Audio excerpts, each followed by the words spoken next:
This podcast discusses external research, products, and views not endorsed by CSIRO. Please use your own judgment before relying on it. Visit csiro.au/everyday-AI for more. CSIRO acknowledges the traditional owners of the lands on which this podcast was created. We pay our deepest respects to elders past and present, and to First Nations scientists, storytellers, and listeners.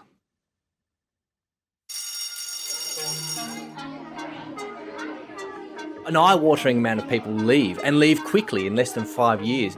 This is Paul Matthews. He's a high school teacher in Tasmania, and he's faced the same challenges many teachers do, a mountain of workload.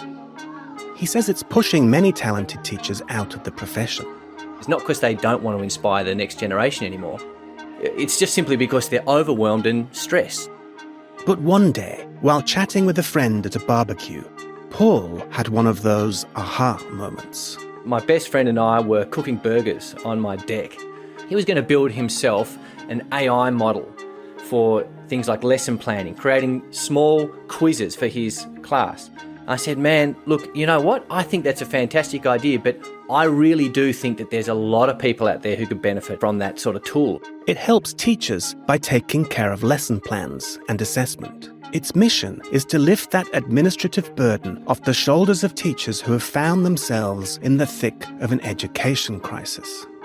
That crisis, I think, is something that AI, artificial intelligence, can help alleviate by cutting through some of that busy work and letting educators get back to the very thing that they came into the profession to do, which is to make good relationships with students and to inspire the next generation. Hello there. The CSIRO team. What can I do for you? The machines in the factories. Producing a computer program. Temperature is approaching 500 degrees Celsius. Beautiful. I've answered all your questions. They can provide an attractive solution to tomorrow's energy needs. I'm Jon Whittle, an AI expert from CSIRO, Australia's national science agency. And this is Everyday AI, a podcast that looks at how artificial intelligence is changing our daily lives. In this season, we'll explore how AI will impact us throughout our lives, from the cradle to the grave. We've already looked at AI in birth and our early years of life. In today's episode, we're off to school to explore AI in the world of education.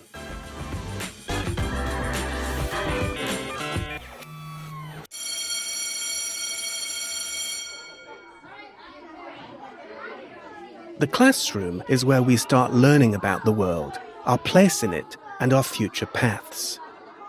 But often, our teachers are forced to wear one too many hats as they try to make sure each of their students gets what they need, while class sizes are only getting bigger.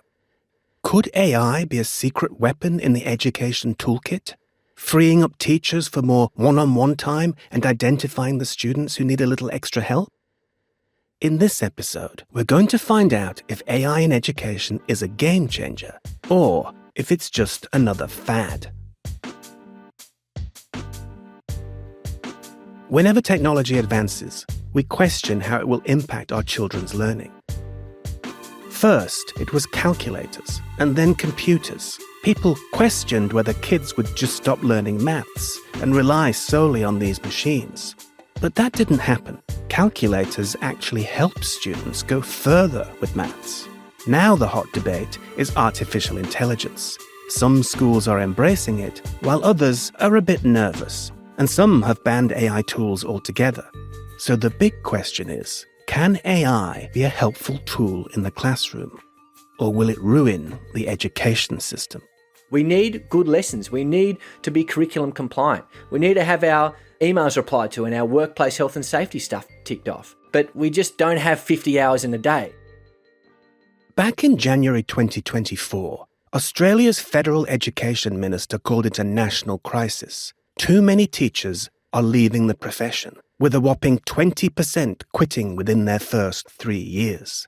Now, this isn't a new problem, but as Paul says, things got even worse after the COVID pandemic. Post-COVID, we saw the learning gap grow, and there were some students in distance learning, their IQ just tripled. Actually, it turns out if they can get up when they want and go to bed when they want and work where they want, they're going to be really, really engaged. Other people sat and picked a scab for 3 months and they didn't do anything, right? So all of a sudden you've got some children who have been to the moon and some children who have been playing Roblox. The bigger the gap between students, the more work piles up for teachers. The best student might be years ahead, while another may be struggling to read. Teachers want to help them all, of course, but that creates a lot of extra work. In my Year 10 history class, I had someone who was second or third year uni level, and I had someone who was reading at a grade 3 level. And you want to do all you can for those children because you love them and you want them to learn. But that's a huge administrative task. You might be reading a journal article or something. You might have to produce 4 or 5 different versions of that. It can take 20 minutes, 30 minutes a piece. Now, thankfully, that's something that AI can help us with.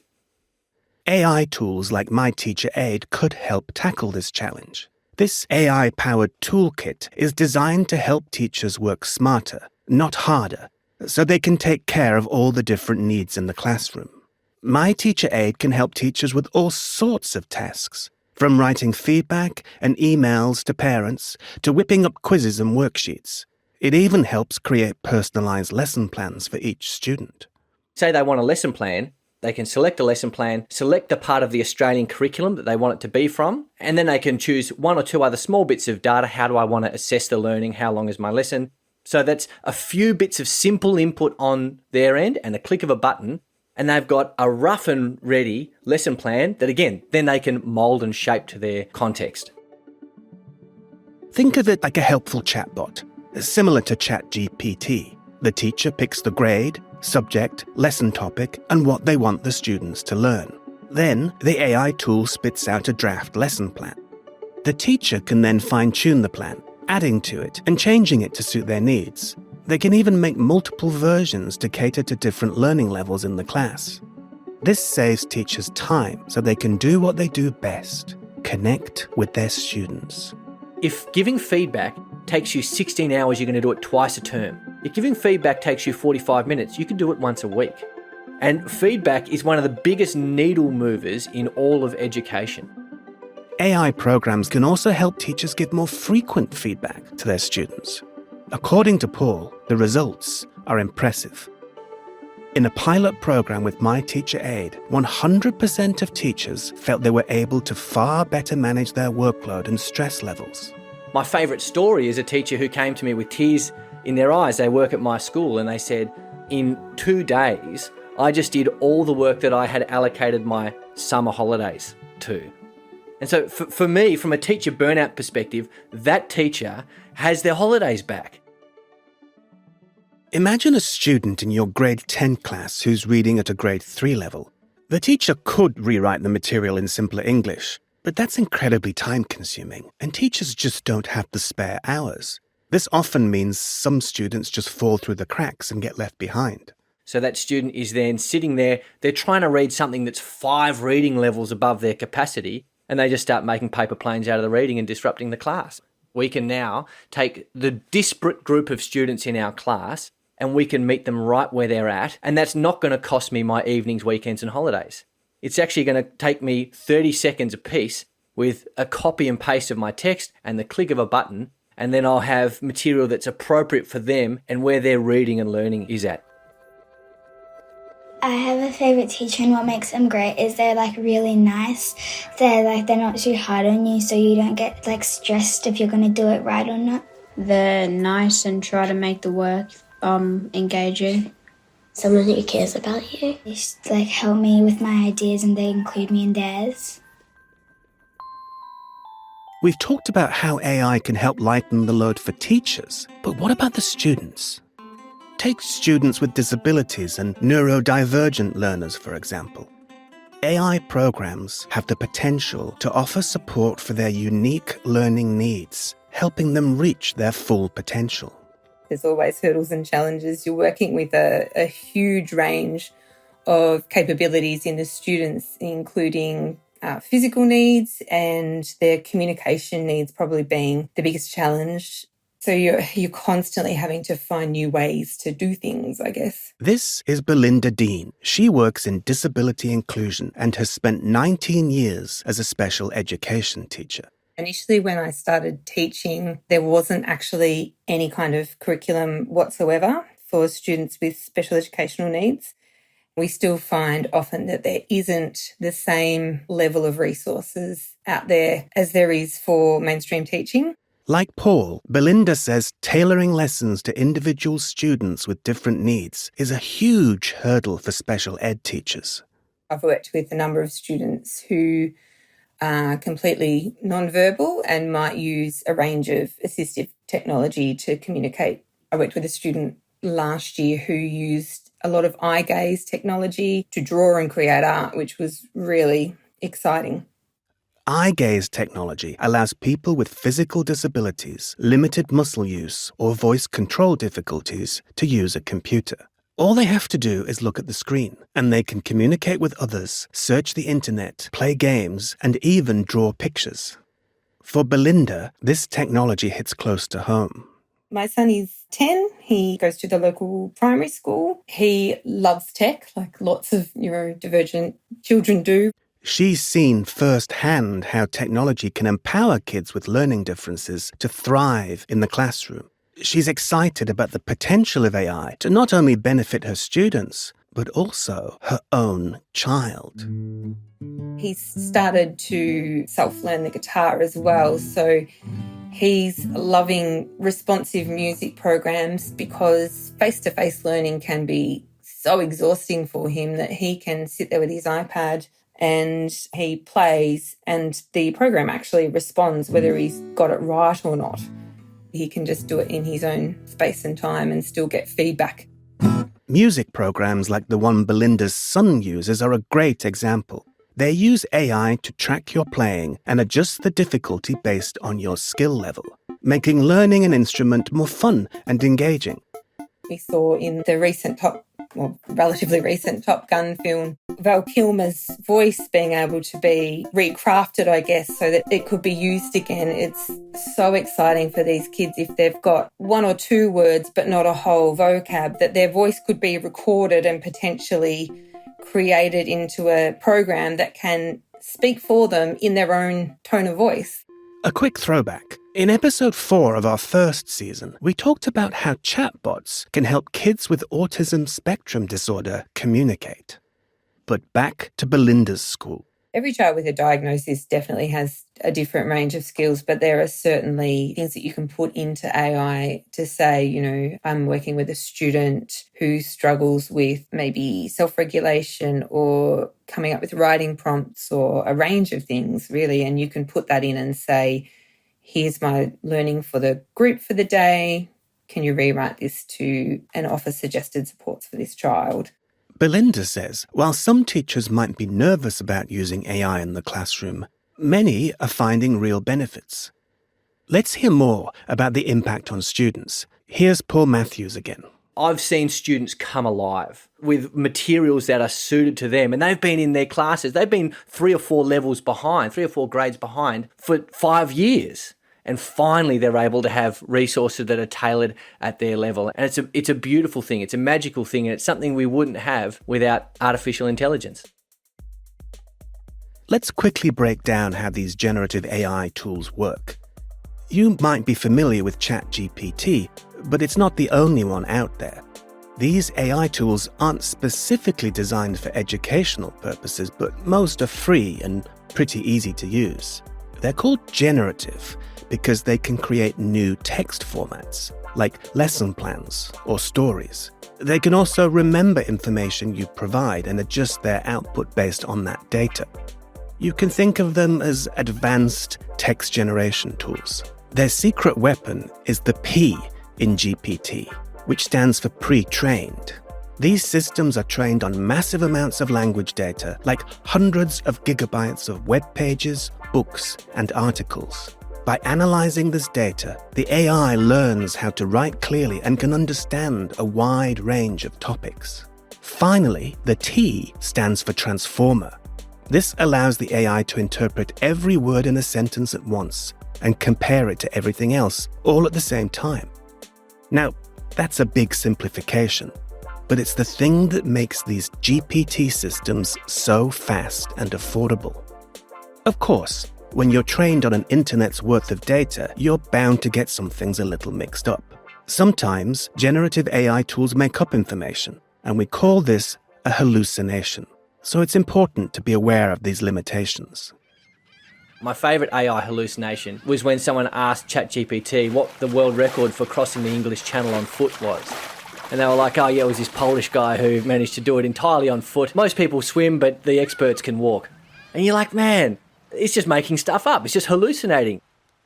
This is where tailored AI tools can be trained on more focused data, reducing the chances of hallucination. We actually have a database of the Australian curriculum. So it's not going to make things up so that when you have your school leadership auditing your lesson plans, they go, hang on, this doesn't exist. The curriculum is actually embedded within the tool. Students are already using generative AI to help with their homework. So the big question is, does AI count as cheating? Like you're supposed to do it yourself because you got to include your passion with it. You got to use like your brain, your ideas, because it's not really like coming from your heart. If it's like on ChatGPT, it's not your work. Because they know every answer and you might not know every answer, so. Because like it's like using Google, but it's like plagiarism if you copy it word for word still. You can't just get answers and not actually understand it. If a student gets AI to write their whole essay for them without doing any of the work themselves, then that's a pretty simple yes.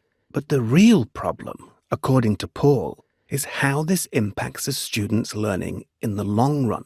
Students have always cheated. That's been happening as long as there have been schools and teachers. But right now it is much easier to cheat than ever before. You need to be really careful of letting your students use AI, because what could happen is that they outsource all of their critical and creative thinking. They outsource all of their writing to a large language model. And if you're a teacher and you're not too on top of it, you go, oh, well, little Billy wrote a fantastic essay. Good for him. I knew he'd pull it together eventually. Actually, little Billy hasn't engaged his brain one bit. What he's done is he's ripped an essay out of a large language model. According to Paul, we're at a crossroads. Those students who can learn to use AI well are going to improve their learning. But those that use it poorly or use it to cheat are at risk of missing out. I certainly don't want my students taking a huge haircut on their education. I want them to learn and grow and not just phone it in and hand in these AI-generated work pieces. Paul's advice is to think of generative AI tools like an intern or a first draft. They might help do some of the early grunt work, but you still have to learn the material and do a thorough edit. The same goes for teachers. I would really encourage teachers, don't run with anything that's come out of an AI program straight away. Actually, you want to cast your eye over it as a professional who's been teaching, who knows your class and your students and your context. Make sure you tweak it for your context, and then you can run it in your classroom. Allowing students to use generative AI in assignments is an ongoing debate. Some schools and universities around the world have accepted AI as a handy tool for research, and have even developed guidelines for using and referencing AI tools. But Paul is dubious. I'm a huge proponent of not allowing students to reference AI in their work. Because it's just like referencing a bloke you met in a pub. Like, who knows if that's right? If the information is actually accurate, go verify it somewhere else and reference that. We put in that environment a little bit of guardrails so the students don't get directly ChatGPT to spit out their essay for themselves. We know exactly what students are doing, and we can know how well they are actually interacting with generative AI as part of the process. This is Dragan Gašević. He's a professor of learning analytics at Monash University. Like Paul, Dragan and his team are tackling an education crisis. But this time, it's university student retention. They've developed AI tech to support uni students in their academic journey. There's a big problem in higher education of students dropping out of their courses. The idea is then to have early warning systems. Dragan's team have developed AI tech that tracks how students interact with online learning materials. This smart system uses that data to offer personalized advice and suggestions to improve learning along the way. Our idea is to understand the extent to which learners are interacting when they are logging in, which pages they are looking. We often even ask them some occasionally interesting questions to understand whether they are confused or whether they are maybe having a little bit of lack of confidence. Then we used all that data to create predictive models that can tell us already in week 1 or week 2 or week 3 which students are potentially at higher risk of failing. So how does it work? Every time we interact with some of the digital technologies, we are creating something which we call digital footprints. A digital footprint is the trail of data you leave behind when you use the internet, from browsing websites to sending emails and submitting forms. Think of that ad that keeps following you around for that fancy blender you once checked out. The ad is following your digital footprint. Dragan's team are using students' digital footprints to design programs to better support them. We use a range of different techniques that come from artificial intelligence and data science. Things like predictive modeling, how we can identify different patterns or clusters and so on. And then finally, once we have identified some of these things, we want to feed that information back to the learner. And again, AI is used there to provide different ways how that information can be presented to the learner. Their AI tool uses machine learning to track student activity and get to know their study habits. It also factors in the results of previous student groups. It uses this knowledge to predict a student's risk of falling behind based on things like how long they spend on specific readings or how they approach online study materials like assignments. We work on an environment which we call Flora. And inside of that environment, Flora, we are supporting students' reading and writing activities, and mostly to develop their skills to better self-regulate their learning. Inside of that environment, we monitor how well they are planning their learning, how they are setting their goals, how good strategies they are using for their learning. The insights that the AI generates also help Dragan's team to come up with new ways to improve students' learning. The AI can even offer students real-time feedback as they work. In the same way that we heard about AI helping reduce the workload for high school teachers, university educators can help give personalized feedback to thousands of students in the time it would normally take to give feedback to just 4 or 5. Dragan said universities using this technology have seen a jump in student completion rates, literacy rates, and even improved engagement in STEM classes. What we see in the approaches like that is significant improvements in students' retention, significant improvements across many different countries as well in the quality of their learning. They are much more effectively engaging with the resources we are offering to them. And we are also consistently finding they are much happier with the quality of feedback that they are receiving from the universities, which is one of the, I'd say, chronic diseases that many universities are suffering. Previously, this feedback would have been emailed to students.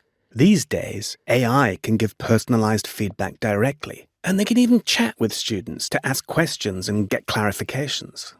With the emergence of large language models in the last 4 or 5 years, we can create these chatbots relatively quickly and inexpensively that students can now start conversing with and say, what do you mean that I need to spend more time? And then the chatbot say, like, for example, you didn't really pay attention much on the task requirements. So we suggest you to first go and carefully read this resource. We tell them, go and watch this video. So the student gets very personalized advice on what they can do on their own and how they can improve their learning. Like MyTeacherAide, these AI systems are trained with a large subset of data. But rather than the whole internet, they're given specialized subsets of data. This might be information specifically around physics or nursing, so the feedback can be fine-tuned to the particular subject and class. We expect students to describe, for example, what's sepsis in some of the medical courses. And then when they describe the sepsis, we also want to be able to apply some of the pharmacology insights in terms of what kind of medications needs to be taken or what kind of treatments and so on, so that you actually fine-tune further that chatbot so that it becomes almost like a mini specialist about the particular topic we want our learners to learn. There are even specialized AI tutors called intelligent tutoring systems. These focus on a specific subject like maths, physics, writing, or programming. These AI tutors can track student progress as they complete tasks and gauge their understanding. They can then give students tailored hints and even adapt their assessments for a more personalized learning experience. And these tools aren't limited to online learning. They're also making their way into physical classrooms. Take a health class, for example. Students of different health professions are required to do simulations. And inside of these simulations, they need to work as a team. They also need to cater to a ward of, say, 4 patients. And out of those 4 patients, 1 patient is rapidly deteriorating. And then at the same time, there's an actor in the room whose role is just to be a distraction, like a very adversarial cousin of some of the other patients who just seeks attention. And then these students need to know how they can collaborate with each other, how they can also seek help from a physician to come in there. So how does this work in the physical classroom setting? Unlike online learning, an AI can't track mouse clicks or digital footprints. Instead, students wear wristbands that monitor their heart rate and use microphones to participate. And the simulation is video recorded. It's the speech. It's the location in the room that they are using. It's also a bunch of different biosensors that are looking into their heart rate or electrodermal activity and so on. We use that type of data to then empower the teaching team that is observing these situations. And then once the team finishes the simulation, they go into the debrief and it becomes more like sports analytics. With AI getting smarter and offering personalized learning, what does that mean for teachers? Will they be replaced? Some classrooms are experimenting with teachers playing more of a coaching role. For now, though, these are just pilot programs. The truth is, there's no replacing a great teacher. The AI teacher would be more efficient in telling you what you have to do, but then the human teacher will be more nice, and also they're more likely to make the work fun and give you extensions on assignments. Because they don't have feelings. They wouldn't be able to express feelings, and they wouldn't be able to be happy. They wouldn't be nice. They would probably just be really strict. Because what if they destroy the planet? When you think of your favorite teacher, you know AI can't replicate the human connection and guidance that makes that learning truly inspiring.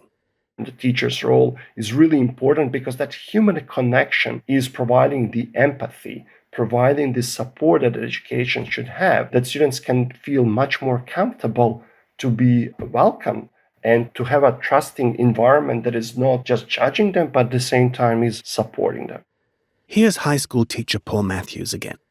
Actually having a classroom where the teacher is modelling use of AI and the teacher is discussing the ethical implications of this, that's a really powerful thing, and it's a force for good, because the problem is so many teachers are sitting in the staff room lamenting the fact that their students are cheating using AI, when actually students have never been shown anything different. Paul hits the nail on the head here. AI can seem daunting and unknown to those of us who have grown up without it. But as it becomes ever more part of our daily lives, future generations need to understand and learn about AI so they're not left behind. I remember hearing a quote at the last conference I spoke at, and someone said, we need to prepare our students for the future where some of the members in their teams are not going to be human.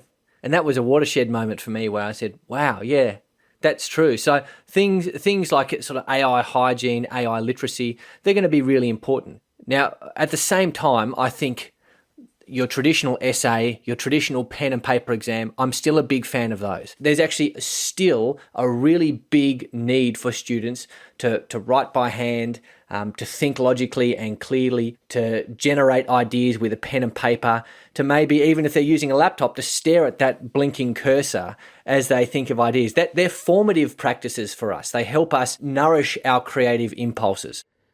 We've heard some examples of how AI supports teachers and students, and we've talked about the challenges. Special education teacher Belinda Dean welcomes the use of technology that reduces administrative workloads and helps teachers to better meet students' varied needs. It's extremely exciting.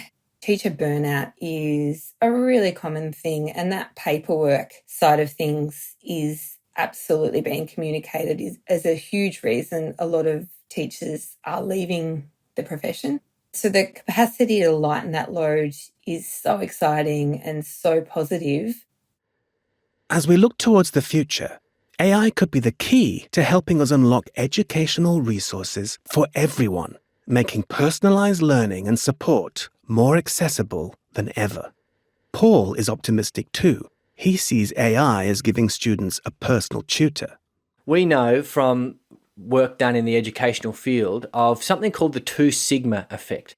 And that's that there was a whole group of students, and some students received just general class instruction, 1 teacher, 30 students. Some students, same content, but it was one-on-one, all right? And the one-on-one students were 2 standard deviations higher in their learning. The only problem is not everyone has the funds to hire a tutor. And with cost of living pressures, it's only getting further out of reach for some families. And they're often the families who are disadvantaged, who need the academic assistance the most for their children.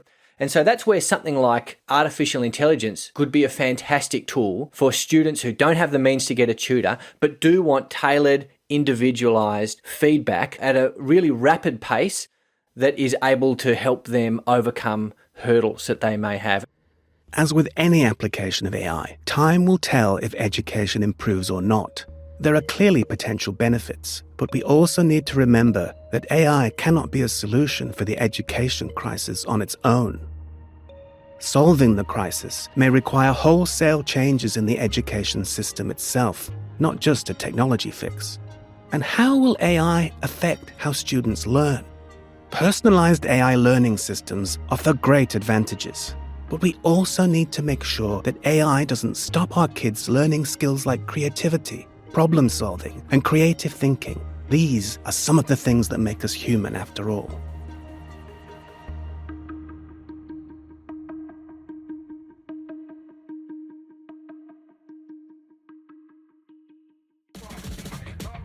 I'm Jon Whittle. Thanks for joining me for another episode of Everyday AI. Thanks to our guests, Paul Matthews, Belinda Dean, and Dragan Gašević. Up next, we dive into AI and social interactions, from friendships to finding love. Digital technologies and digital media have permeated almost every aspect of our lives. So there's no reason to think that dating would be different. Everyday AI Season 2 is a CSIRO series created by me and Nikki Galovich. Alexandra Persley is our supervising producer, and Laura Briley-Newton is our producer and sound engineer from Audiocraft. Script and production support by Jess Hamilton. We'd love to know what you think, so please subscribe to Everyday AI and leave us a review wherever you get your podcasts.